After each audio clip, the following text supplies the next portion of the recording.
नीति आयोग की 2037 तक दालों का उत्पादन दोगुना करने की रणनीति। भारत को कृषि आत्मनिर्भरता की दिशा में आगे बढ़ाने के लिए नीति आयोग ने दालों पल्सेस को लेकर एक व्यापक रणनीति तैयार की है। इस रिपोर्ट का उद्देश्य वर्ष 2030 तक दालों में आत्मनिर्भरता और वर्ष 2047 तक उत्पादन को दोगुना करना है। यह रोड मैप तकनीकी, पारिस्थितिकीय और सामाजिक आर्थिक हस्तक्षेपों को एकीकृत करता है, जिससे दाल क्षेत्र को भारत की खाद्य एवं पोषण सुरक्षा का स्तंभ बनाया जा सके।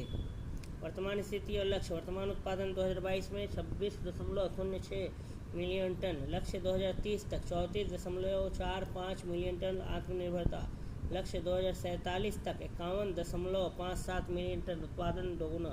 अनुमानित उत्पादन 2030 तक 32.1 मिलियन टन। 2047 तक 50.7 मिलियन टन। रिपोर्ट की प्रमुख सिफारिशें।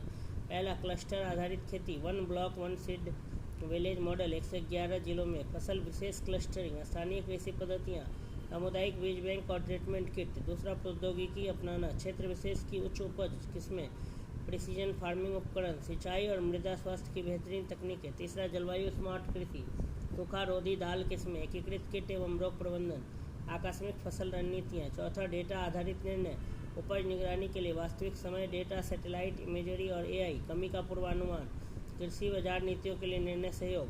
मांग आपूर्ति विश्लेषण, आपूर्ति बीज, चारे अपुलाई के बाद 2030 तक 30.6 मिलियन टन, 2047 तक 45.8 मिलियन टन। मांग ICMR NIN पोषक मानक अनुसार 2030 तक अधिशेष 3.79 मिलियन टन, 2047 तक अधिशेष 16.48 मिलियन टन। इससे भारत आयात पर निर्भरता घटाकर वैश्विक दाल निर्यातक बन सकता है।